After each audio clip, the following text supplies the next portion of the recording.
Well, good evening and welcome to Nashville. I'm Alan Jackson, and tonight we have more of a conversation ready for you than an interview because the veteran reporter and anchor Doug McKelway has come to town from Florida. Doug, welcome back to Tennessee. Good to see you. You know, we're just a few days away from the inauguration, and we're going to have a change of power once again in Washington, D.C. I can't help but reflect upon a similar transition some years ago when President Jimmy Carter was leaving after a one-term presidency. At that time, the economy was in a bit of disarray, inflation was at record levels, and we had hostages in Iran. Well, the economy's still in a bit of disarray, inflation's higher than we want it to be, and there are hostages once again in the Middle East. This time it is Hamas, but it's still Iran behind that. You know, and as Carter was leaving, the hostages were released. They didn't want Reagan to get to the White House and those hostages still be in place. Our prayer, and I hope you'll join me in this, is that those hostages that have been held for longer than the ones that were held in Tehran will be released before Mr. Trump gets to the White House. If we can do that, we'll all be ready to celebrate on Election Day or on Inauguration Day, no matter who you voted for the candidate. Well, Doug, let's begin with the passing of President Carter at 100 years of age. When he went into hospice several years ago, you recorded an interview with a reporter who knew him better than anyone outside of his family, ABC's White House correspondent Sam Donaldson. And like most people, you and Sam thought that the president had only a few more weeks to live. Yet he survived cancer once and then lived several more years before passing. Let's listen to what Sam Donaldson told you about what he remembers about Jimmy Carter. I think he'll be remembered for good things he did as president and for some mistakes, as well as bad luck. But he'll also be remembered for being a person, president or not, but because he'd been president, he had the spotlight, who did so much good for so many people, not just in the United States, but around the world.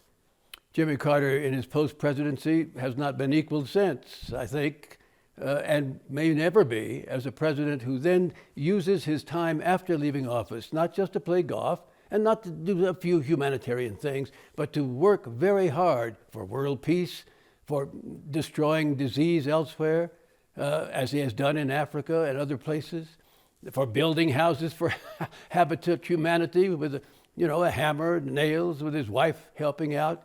That's Jimmy Carter. Well, Doug, tell us what you observed about Mr. Carter.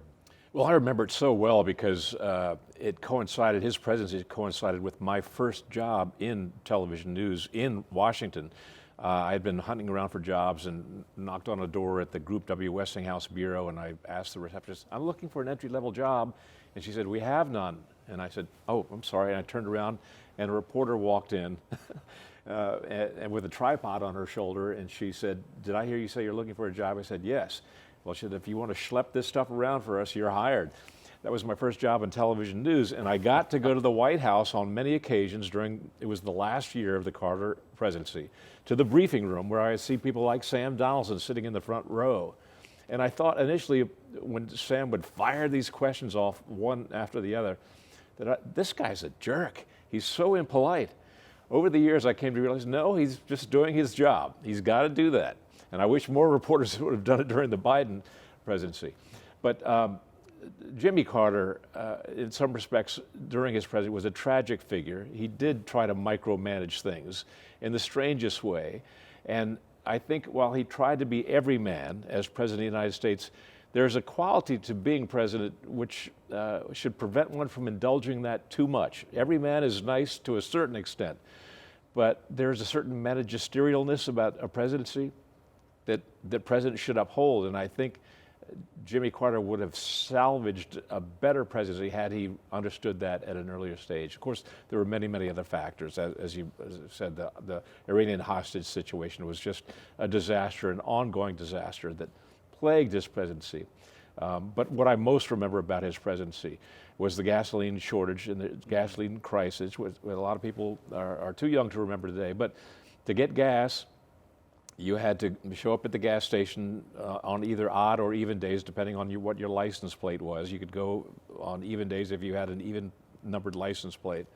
And you sat in a line for hours upon hours on end waiting for half a tank of gas.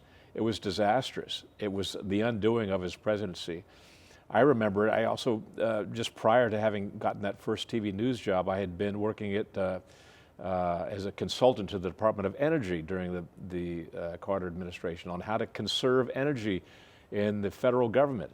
And Jimmy Carter's admonition to Americans was to wear a sweater. Americans didn't take kindly to that, because to keep your heating bills down, wear a sweater. No, we want to turn our heat up. We're Americans, We don't have to put up with that kind of stuff. It was one series of events after another which led to his undoing. I was also there in Washington for the inauguration of President Reagan, and I recall, not just because of the release of the hostages on that day, but there was a wave of new optimism which came across the country, and I sensed it very powerfully. I saw Ronald and Nancy Reagan in an open limousine waving to everybody as they went down Pennsylvania Avenue. I felt very, very strongly this is a new day in the United States of America. And I sense some of that same kind of optimism right now as we're in this transitory stage with President Donald Trump. What I can most definitively say about Jimmy Carter was that he did so much in his post-presidency that truly in a league of his own in terms of doing good for the community. I think perhaps he was best destined to fulfill that role more than he was as a president of the United States. I agree. I'm told that Sam Donaldson had a lot of good stories. Let's listen to one more, one that I don't think anyone has heard before. It's about how Carter, as a micromanager, also wanted to be a sort of a regular guy. You've alluded to it, but Donaldson's going to highlight that. Well, early on, he tried to check off who got to play tennis on the tennis court. Well, the President of the United States has other matters to do. He tried to depump the presidency. For the first 2 or 3 weeks, I was amazed. When he would go out to dinner with friends, just a private dinner, he'd have the motorcade stop for red lights. Well, you're the President of the United States. He didn't have the flags in the car. And finally, his aide said, Mr. President, you're not the guy next door. We like the guy next door, but we want the President of the United States to be someone better than that. And so you got to act that way. And so his depumping hurt him at first, but I think in the long run it didn't matter. I remember when Reagan came to the White House, he restored a different kind of dignity to the White House. Mm-hmm. There was a leader there, and I think the whole world felt that. I think there's at least a hope that we might see that transition again, where there's been some confusion in leadership in Washington. And maybe it'll change. And one thing that Sam didn't mention there was that I think he would agree with this, that President Carter got bogged down in the hurt that comes with being a president when people criticize you, because he wanted to be understood by every man. I think the slings and arrows which come at every president hurt him more and bogged him down more. He felt resentful that he wasn't well liked. That's not the case with Donald Trump. He has taken the slings and arrows in ways that no president of the United States has ever done it, unfairly in many respects. So his ability to shrug off this stuff, to be a fighter, to fight, is, I think, as strong as any characteristic in any president we've seen in American history. And I think that component will serve him well as the inevitable slings and arrows come his way. I don't think they're done. Let's take a short break right now. When we come back, Doug will share his insights on the new media versus the time when he reported facts and truth. We'll be back in a moment.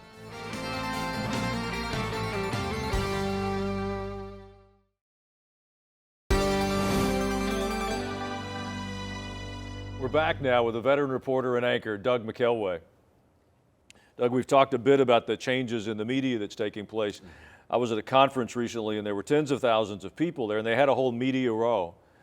Noticeably absent to me was what I consider to be the legacy media, and Media Row was occupied by all these new alternative forms of media, many of them who live in places other than broadcast news. You have a long history and legacy, even your father in the media and the news. Do you think this change is going to continue, or will we see a resurrection of that more legacy source? I think no resurrection for legacy media is in the offing. It's slowly eroding, slowly dying. And the best evidence I have of that is my 21-year-old son, my youngest son, and everybody his age that I know. It's all on the cell phone. They don't watch television anymore. They don't watch it anymore.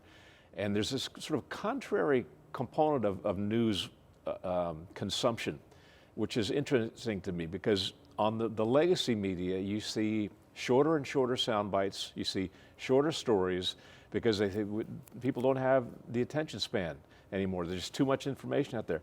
But conversely, you see what's really erupting, what's really growing are the long form podcasts like Joe Rogan, who's got, 30 million listeners for a 3-hour interview? His interviews last 3 hours.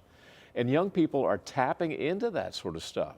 So there's a bit of a contrarian component to news consumerism nowadays, which I don't really understand, and I don't know where it's going.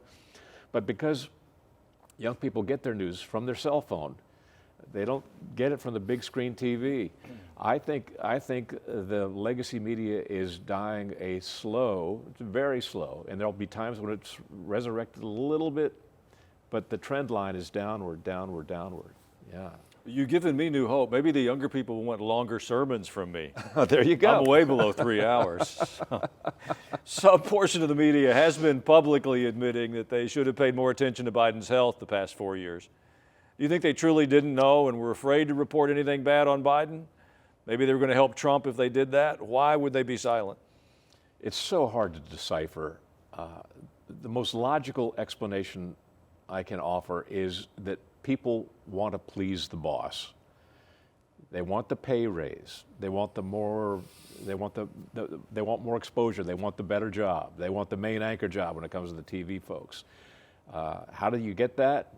Well, you do what the boss says. And the boss says, no, let's avoid that subject matter on President Biden. No, we'll shorten the soundbite or clip it together so we leave out the M's and the ums and ahs and the long stutters or whatever. So I think people just want to get on board so they do better. They get the bigger paycheck, the better job. The bigger question, though, is who are the people that are running these outfits? And what are their interests? They're certainly not making profits like they used to, so they're funded by millionaires and billionaires or consortiums of wealthy people. And their motivations, I don't know. I haven't delved that much into it. But the bottom line is they are losing viewers or readers, as I've said. And that has to be remedied if they want to stay in business over the long term. So there's got to be some bit of a course correction here. But then again, a course correction will last only as long as an effective Trump presidency. If world events or natural disasters or pandemics intervene during his presidency and create unpredictable phenomenon which he cannot handle or does not handle well, the long knives will come out for him, for sure. So the presidency and the media coverage of it oftentimes depends on events which the president cannot control. It's not what his agenda is, right. It's what the world throws at him. So we'll see. Well, it seems to me it's also dependent upon free speech. You know, if censorship were to continue to grow so that we really only have a uniparty perspective that's delivered to us, we all suffer from that. So all of us, I think, should be looking for the freedom to express our opinions, whether we agree with them or not. Am I right in that? I think you're absolutely right. You have to be able to express your opinion in this country. And it was really threatened, I think, in the Biden administration. We saw this nexus of big tech and big government working together to suppress people's voices. It's unbelievable. I don't think the full story has yet been told, and I'm hoping it is told during the Trump presidency. We can thank Elon Musk. I think his greatest benefit to Americans and to mankind was his purchase of Twitter, because we learned just how extensive this nexus of silencing voices was by big government and big tech. With artificial intelligence coming down the pike, and again, Elon is very much involved in this, and and creating an open source kind of artificial intelligence. There's hope for that, but if it's in the wrong hands, we're in deep trouble. The First Amendment is fundamental to what the United States is. It's fundamental to what Christianity represents as truth, which is the truth. Right. We're all in search of truth, and you can't find it unless you hear all perspectives and find the guiding road.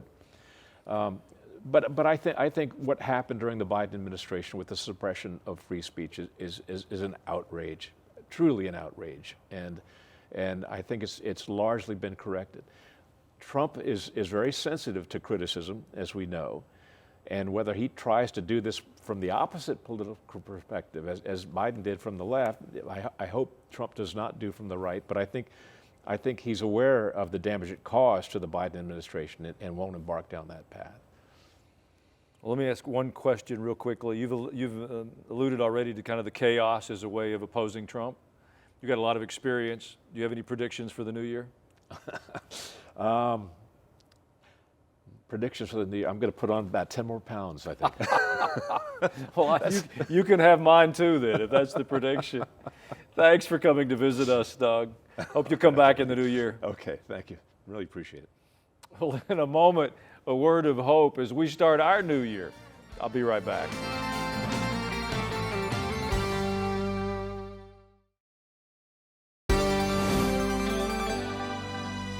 President Jimmy Carter has been honored around the world for the life that he led and for the person that he was.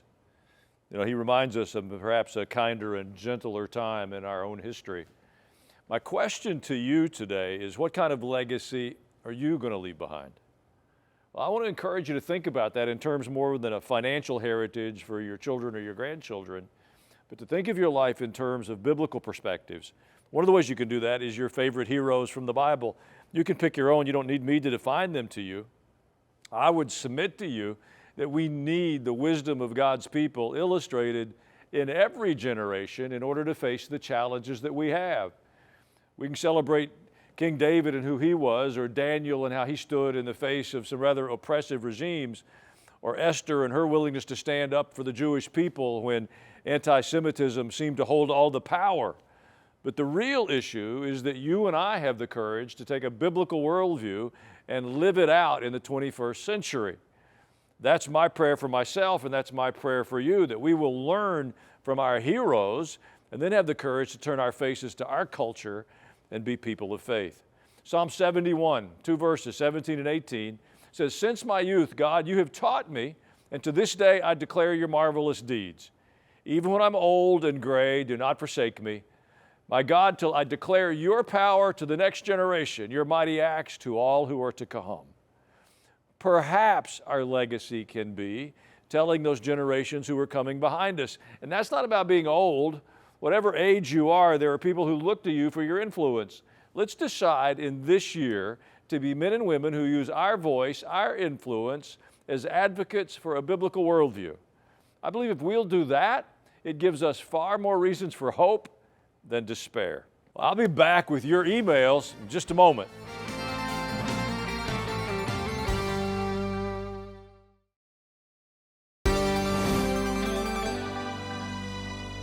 Thank you for taking the time to send your thoughts with us. Your emails and perspectives, they make a big difference.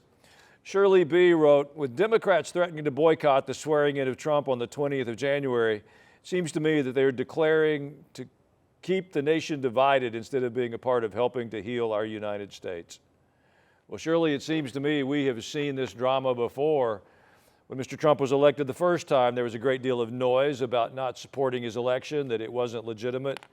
If we remember what followed that, it was 4 years of the media stirring up what we now know to be mostly fictitious chaos, trying to oppose whatever Mr. Trump wanted to do by the confusion they could create. I think they're not only going to do their best to avoid the inauguration and the swearing in, they're going to do their best to create more chaos. This time, I hope we're better consumers, and we will choose the truth and walk through the confusion. Quickly, Ronald emailed, "The first time I saw and heard you was on Kirk Cameron's Takeaways. I knew you were someone I could trust with God's truth. So I searched my dish program guide to find you. When I did, I flagged Alan Jackson Ministries and Alan Jackson Now with Record Series." Well, Ronald, I like the way you think, and I hope everybody's listening will make those same decisions and record the programs That way, if you miss them, you can still keep up with what's happening. Make sure you send your emails to comments@alanjacksonnow.com. From all of us here in Nashville, thank you for joining us tonight, and have a wonderful evening.